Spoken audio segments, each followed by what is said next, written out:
The Hero Least Likely by Ruth and Nordin, Chapter 9. Zeke didn't fool himself into thinking that Bernadette returned to the play because of him. He'd like to think it, but he knew better. She was to marry Blaze, and once they rounded up Lee and Wilson, Blaze would whisk her off to his ranch, where they would live happily ever after. If it were Zeke, he'd be starting that happily ever after right now. Lucas had the right idea with Gale. If one were to talk about wasting time, shopping for supplies at this very moment when the store was open for another 3 hours was a waste of time. Zeke sat next to Bernadette, and for a moment, just a moment, he entertained the idea that he was courting her. What was it that his ma would say?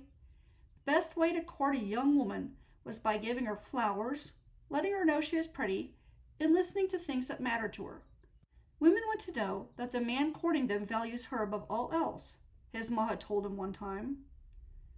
So, if Zeke were courting her, he would start by taking her to this play that she wanted to watch. Then he would listen to her thoughts about it while they took a stroll through town. They could make their way to the store afterward, and, since his ma liked it when he surprised her with candy, he would ask Bernadette if she would like something sweet to tide her over until they met the others at the restaurant. Then he would take her to the quaint gazebo and let her keep talking. He had a few dollars on him. Perhaps he could take her to a shop and let her buy something pretty. It was a shame that the ribbons that she'd had in her hair had been ruined in that cave at the canyon. Even with her hair pulled back into a bun or a braid, she was like a sunrise. However, when her hair was down, it was almost like the rays of the sun were spread further out across the sky, thereby making the colors more vibrant. She glanced his way, and his face warmed. He hadn't realized that he'd been watching her instead of the play. God willing, she would not mention this to anyone, especially not to Blaze. Inspired, he turned back to her and brushed her shoulder. There was a bug. I wasn't sure at first, so I wanted to make sure and see if it moved. Sure enough, it did. So yes, it was a bug. He cleared his throat and let his gaze return to the stage. He held his breath and waited to see if she would tell him that she knew full well that he had been staring at her, and that she knew that there had not been a bug on her shoulder. He even peeked at her from the corner of his eye. To his relief, she only nodded and focused on the play. He released his breath. That was close. As fun as it was to pretend that he was courting her, he needed to rein in his imagination. There was no sense in letting anyone know he entertained these ridiculous fantasies. He wasn't a stranger to romantic fantasies. He started having them when he was 14, and Nicole read that William Shakespeare sonnet about love in the schoolhouse. Nicole had glanced his way while reading it. He'd had this foolish notion that she'd been reading those words to him. The truth was, she'd been glancing all around the room. Also, she had fancied Robbie, not him. The day that Zeke had worked up the courage to hand her a handful of wildflowers had been terribly embarrassing. Not only had she laughed at him, but Robbie gave him a black eye for trying to get sweet on his girl. After that, Zeke had learned to keep his fantasies to himself. He had also learned to make sure the boy who was interested in the same girl wasn't stronger than him when deciding whether or not to make his intentions known to the girl. Unfortunately, no one he asked to court had ever said yes. There was always someone better, someone more attractive, someone smarter, someone stronger, someone braver. But there had never been someone who kept missing the right moment to act. And that was Blaze. Did Bernadette notice it? He would ask her if he had any business with her love life. The right person to ask about Blaze's questionable behavior would be Lucas. Zeke drummed his fingers on his knees. Would Zeke be acting inappropriately if he asked Lucas if Bernadette still wanted to marry Blaze? If Zeke were a woman who was being allowed to sit with a deputy at a play when the object of her affection was off shopping for supplies for a trip, Zeke would reconsider the marriage. It did seem like Blaze was all that interested in being with her. Bernadette looked his way with a question in her eyes. Oh, good grief. Zeke was staring at her again. When did he take his eyes off the stage? He couldn't claim another bug was on her. That kind of lie only worked once. Is this boring you? Bernadette whispered. Compared to Bernadette, everything was boring. But Zeke had intended to sit and watch the reenactment of the first time the red ghost had killed someone. And yet, he couldn't. Not with her sitting next to him. He was in real trouble. What answer could he give her that wouldn't upset her? She had nothing but disdain for him. She was only sitting with him because she was stuck having to pass time while Lucas and Gale could be alone. Zeke decided that he had no recourse but to feign boredom at the play. "I've heard all the stories," he whispered in return. And he had, so it wasn't a lie.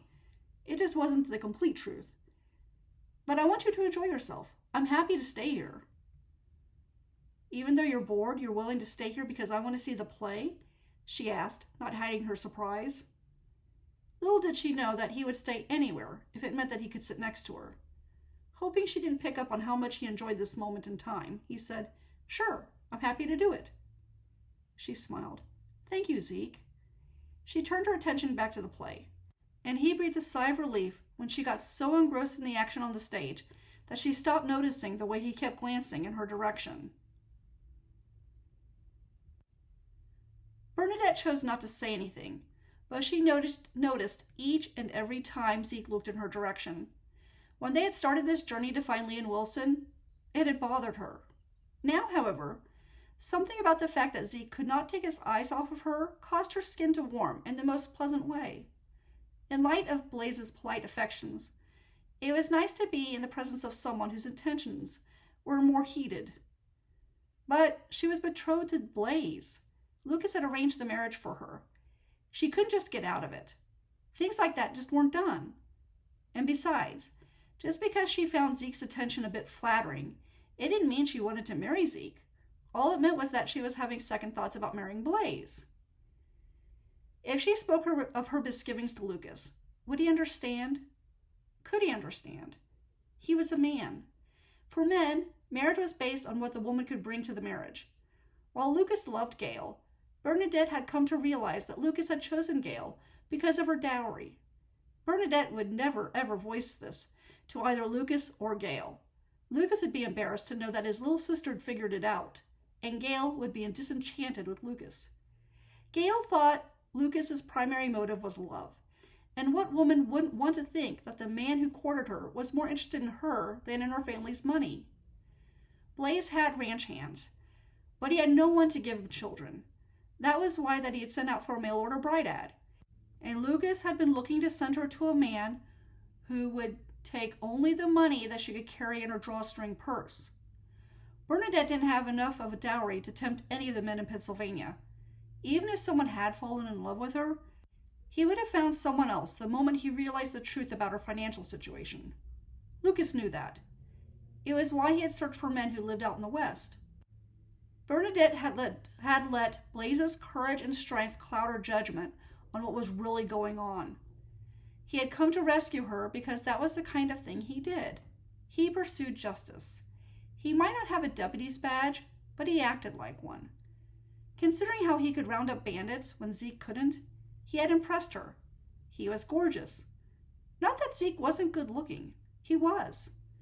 But Zeke was like an adorable puppy, while Blaze was more like an alpha wolf in the pack.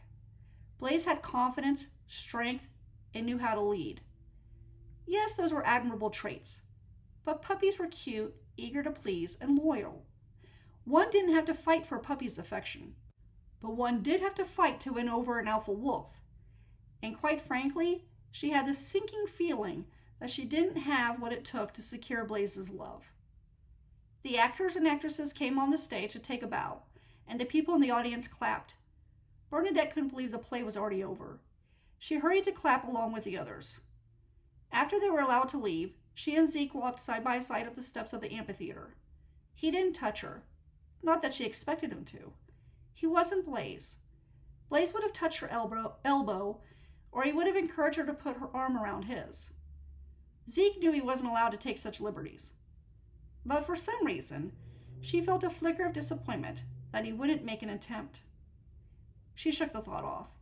She couldn't let herself think such things. Or, at least she shouldn't let her mind wander in that direction.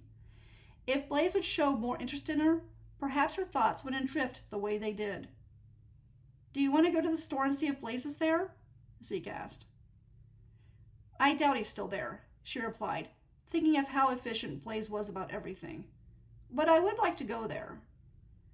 Blaze had thought that it was a waste of time to get something like candy, so she hadn't gotten it in the last town.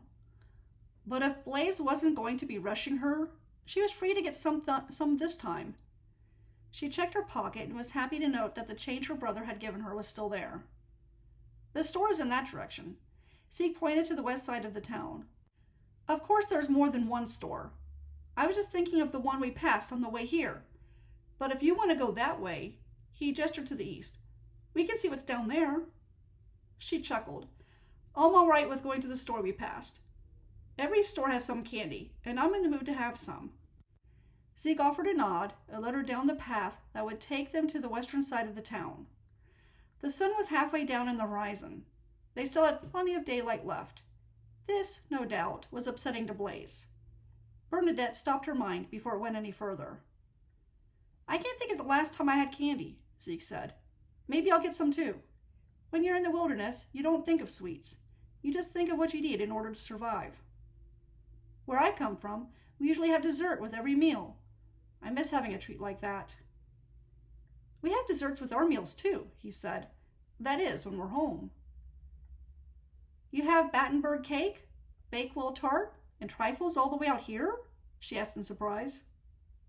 He blinked. I'm not sure what those fancy things are, but it's not what we have here. Out here we have pudding, jam tarts, cookies, candies, and pies. He must have noticed her disappointment, for he added, They're all really good. My mom makes them so good that my uncle will ask me to sneak some to him when my aunt isn't watching. Bernadette stopped walking. Did you change your mind about going to the store? He asked. I'll be expected to cook out here, won't I? She directed her question to him.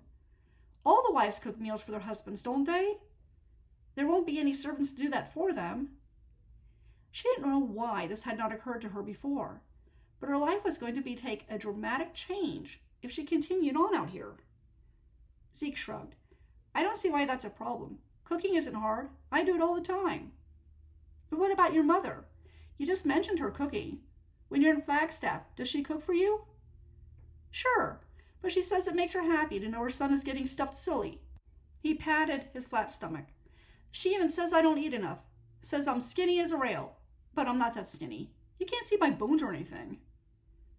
She bet Blaze was going to expect her to cook after they married. He would be busy working the ranch. He wouldn't have time to spend in the kitchen. She slowly started walking to the store. Maybe I should ask Lucas to take me back to Pennsylvania with him. Well, there's no need to do that, Zeke hurried to say. Cooking isn't that hard. It's just a matter of heating things up. With meat, you heat it until it's brown.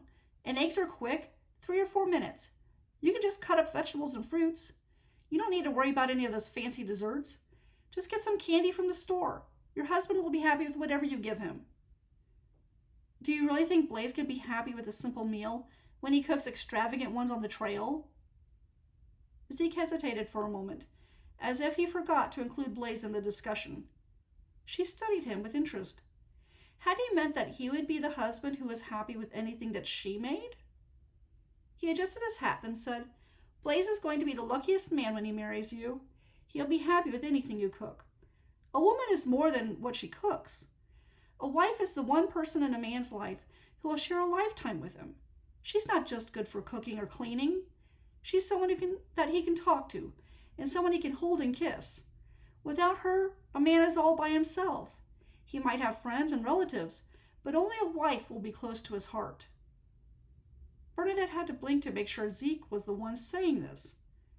Had she been not seeing this for herself, she wouldn't have believed it. Who knew that Zeke could talk in such a poetic way? Well, that's beautiful, Zeke, she finally said when she overcame her shock. Well, it's just the truth. Blaze understands that. That's why he's looking forward to marrying you. She frowned. No, Blaze wasn't looking forward to marrying her, because if he was, he'd be spending time with her right now. Fighting off her disappointment, she started walking again. Are you still thinking of going back to Pennsylvania? Zeke asked as he fell into step beside her. She shrugged. She would have to talk to Lucas. She couldn't decide anything until then. Even if Gail's money secured his financial situation, he still had a say in her future. The rest of the way to the store was spent in silence. She didn't know why she cared at this point, but she did scan the area for Blaze. He wasn't in the store. Of course he wasn't there. It didn't take an hour to shop for supplies for a trip through the desert. Not with someone like Blaze who knew exactly what to buy. She turned her attention to the coins in the palm of her hand and counted them. She would have more than enough for candy. She slipped the amount that she would need into her pocket. On her way to the counter, she caught sight of a few thin books and newspapers that were all about the red ghost. She paused at the display in surprise. There were even drawings of the thing, and some were ghastly looking, as if the thing really had come from the pit of hell. Zeke reached around her to pick up some of the newspapers. She jerked. She hadn't realized that he had chosen to follow her. "Sorry," he said. "I didn't mean to scare you. I want to see what the local reports are of the red ghost." He tucked the paper under his arm and then selected another paper. She decided that she had heard enough of the red ghost for now, and decided to keep going. When she reached the counter, the owner was talking to a customer. She picked up a small bag and collected the candy that she wanted to purchase. At the end of the counter was a section of necklaces. The sign above it said the gemstones all came from Arizona. Her gaze went to the Bisbee turquoise teardrop gemstone that hung on a gold chain. The blue shade made her think of the sky at noon. In the middle of the stone was a red-brown spiderweb pattern that made it more unique than any other piece of jewelry that she'd ever seen. "That's a nice necklace," Zeke said from next to her. Again, she jumped. Did Zeke always make it a habit of sneaking up on people? "Sorry," he said. "I didn't mean to scare you again. Did you know that this particular gemstone was found in the Bisbee turquoise mine? The men were looking for copper and found that instead." "So they didn't find the copper they were looking for?" she asked. "Oh, they found the copper. There's a lot of it. What I meant was that they found that gemstone while they were mining for copper. From what I hear, there aren't many gemstones like that." She nodded. That explained how expensive the necklace was. She released it. "Aren't you going to get it?" he asked. With what money? Sure, she had enough money for candy and something else, but she didn't want to spend everything she had on something as impractical as a necklace. Besides, if she returned to Pennsylvania, she could buy gemstones far more impressive. The jewelry her brother had given her before she left Pennsylvania had been worth more than this. "I was just looking at it while waiting to buy my candy," she told Zeke. She held up her small bag so he could see the candy that she had collected. "I don't know," Zeke said. "That necklace is a nice one. It would look good on you. You have a hint of blue around the brown of your eyes. It's almost as if that gem was crafted especially for you." He took the necklace off the display and held it close to her face. He nodded and urged her to check her reflection in the mirror. "Given the color of your golden hair, a tan shirtwaist would be the best choice that will bring out the blue outline you have in those eyes. Your eyes almost make me think of the bright blue of the noonday sky when there's not a cloud in sight. Nothing complements a sunrise better than a sky like that." She blinked in surprise and turned her attention away from the mirror so she could look at him. She had no idea he looked at her in such a special way. It was enough to tempt her to buy it. But she had to be practical. What good was a necklace out in this rugged territory? It didn't ensure survival. The money would be better spent on things that she could eat. She shook her head. "I can't get it. Lucas and Gail have been careful to only spend money on things they need out here. I should do the same." She glanced at the candy.